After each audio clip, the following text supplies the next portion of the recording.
Tenggara Barat. Jadi di bulan Maret, baik itu yang berkaitan dengan persiapan kedatangan di airport, mulai dari masuknya seperti apa, sudah PCR atau belum, sudah vaksinasi atau belum. Kemudian Jokowi dan Mandalika mengerek Indonesia menuju negara maju. Ditulis oleh Adin dari Swart.com. Di era pemerintahan Jokowi terjadi banyak hal yang membuat kagum bahkan mencengangkan. Harga BBM satu harga di seluruh wilayah Indonesia. Pembangunan perbatasan, jalan tol ribuan kilometer, dan sirkuit Mandalika. Sirkuit Mandalika sesuatu yang tidak terpikirkan sebelumnya. Konsep yang begitu besar menghasilkan karya yang akbar pula. Hanya orang-orang hebat, punya komitmen tinggi, tekad yang kuat, dan keikhlasan yang bisa mewujudkannya. Sirkuit Mandalika yang dibangun di Lombok Tengah, Nusa Tenggara Barat atau NTB menjadi karya besar bangsa Indonesia di era pemerintahan Jokowi. Kenapa baru era sekarang, bukan presiden sebelumnya? Indonesia memang pernah menyelenggarakan MotoGP di sirkuit Sentul, tapi euforianya tidak seperti sekarang ini. Apakah mungkin karena sirkuit Mandalika terbilang super mewah? Saya kira Presiden Jokowi berhasil membuat iklim yang nyaman bagi para investor, pihak yang kreatif untuk membangun sesuatu yang super besar seperti sirkuit Mandalika. Karena jika pemerintah tidak mendukung, tidak mungkin sirkuit super megah ini bisa terwujud begitu cepat. November tahun 2021 lalu Indonesia heboh karena di sirkuit Mandalika diselenggarakan balap motor kelas dunia, yaitu WSBK. Masyarakat Indonesia begitu antusias dan bangga karena Indonesia ternyata mampu jadi penyelenggara event kelas dunia. Sebentar lagi masyarakat Indonesia akan kembali heboh, bahkan kehebohan tersebut sudah dimulai sejak hari ini.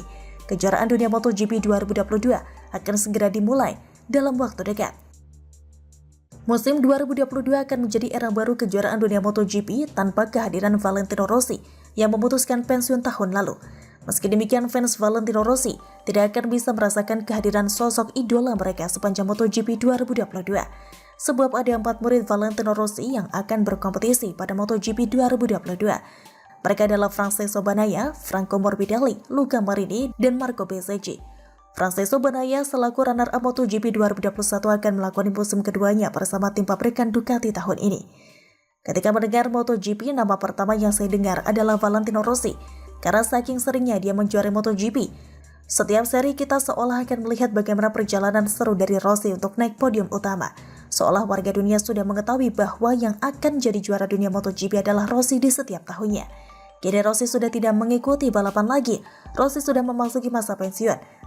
Sama seperti Bagnaia, Morbidelli yang merupakan rekan satu tim Valentino Rossi di Petronas Yamaha RT tahun lalu juga akan menunggangi motor pabrikan musim ini. Franco Morbidelli musim ini akan menjadi rekan satu tim juara dunia MotoGP 2021 Fabio Quartararo di Monster Energy Yamaha. Indonesia selama ini hanya bisa iri dengan Malaysia yang mampu menyelenggarakan MotoGP dengan sirkuit Sepangnya. Negeri jiran bisa, kenapa Indonesia tidak bisa? Untung saja kita mempunyai pemimpin yang memiliki visi dan misi yang jelas dan terus semangat membawa Indonesia menjadi negara maju dan mandiri. Kehebohan dan kebahagiaan masyarakat Indonesia dimulai hari ini karena ternyata para pembalap MotoGP sudah menginjakan kaki di Indonesia. Marc Marquez dan Fabio Quartararo telah menginjakan kakinya di Indonesia untuk mengikuti tes pramusim MotoGP 2022 di Pertamina Mandalika International Street Circuit. Selamat datang di Mandalika, Marc dan Quartararo. Kedatangan Quartararo di Indonesia terlihat dari video yang diposting oleh akun Instagram resmi MGPA Senin 7 Februari sore waktu Indonesia Barat.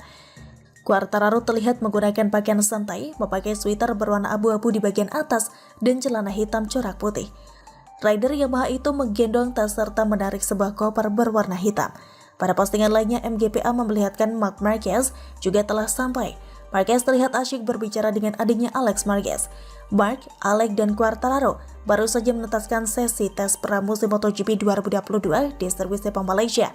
Pekan ini mereka dan rider-rider lain akan melanjutkan persiapan menyambut MotoGP 2022 dengan menjalani tes di Pertamina Mandalika International Street Circuit.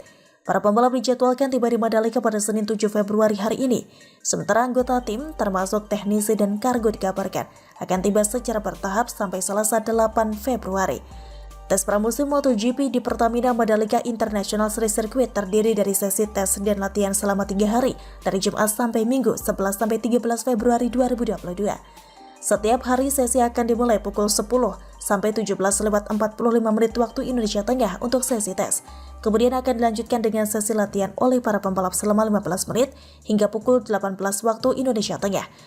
Bersiap-siaplah masyarakat dunia akan dibacakan oleh serunya balapan para jagoan MotoGP diiringi oleh keindahan alam Lombok, Nusa Tenggara Barat. Mandalika dikenal dunia, Indonesia pun akan semakin populer. Bagaimana menurut Anda?